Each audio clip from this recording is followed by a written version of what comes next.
This is a deeply personal story. I haven't ever told anyone else. I feel I can trust you with the secret that I've had with me for all these years. Not far from Lothanis, there is another Telvanni settlement named Ranyon Rune. I believe I've mentioned it before. It has an ebony mine as well as a Telvanni tower overlooking the place.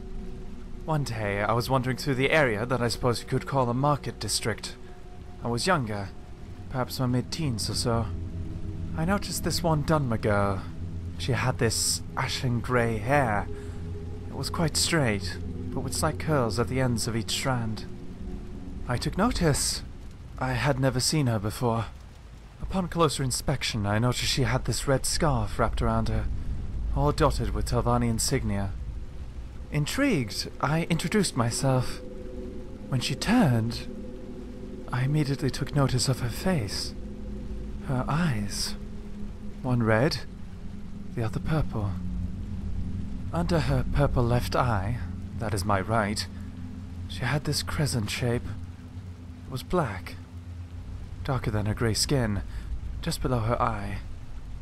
She was striking. Beautiful. She told me her name. Serene. She was a retainer for the local Telvanni lord. She was an aspiring mycologist. Our interests overlapped quite a bit, it turned out. We became friends quite quickly. We would share notes and give each other suggestions. We would actually come see each other nearly every day, often without the permission of our superiors. We helped each other excel. We were invaluable to each other. Our friendship developed. We went from friends to companions to lovers. It was secret. We couldn't let anyone know. It just wasn't appropriate for us to be together in that manner. But that only made us closer to one another. For years we were together, in secret. Serene advanced faster than me. It was only natural. She was a fiercely intelligent, quick-witted and gifted Dunmer. She was offered the position of mouth for her master. And that meant things could not go on. She would leave for Port Telvannis.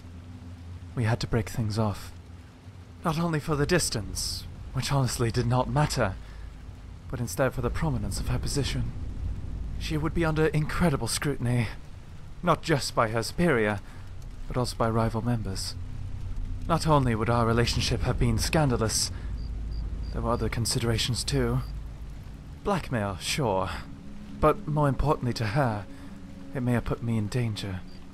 A lover is often a tempting target. So we had to end it. Pretend that it never was.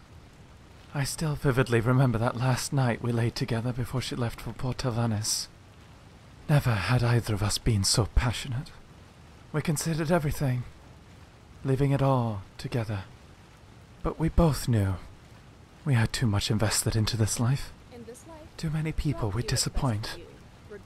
Too many sacrifices to get to where we were. It was too much to throw away, despite how we both felt.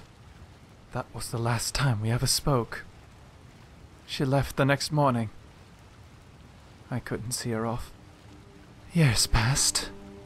I caught glimpses of her once or twice in Port Telvannis when I lived there. I wonder if she saw me too. I wonder if she still remembers. She gave me one last gift before she left on that morning many years ago.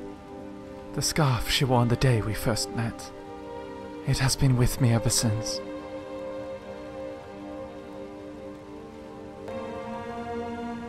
I'd be very happy to, especially after all this time. Ah, I suppose you know me well enough to know that I couldn't just take a scarf and give nothing in return. She carries one of my heart scales. Indeed. It is a scale that comes through the part of my chest just by my heart.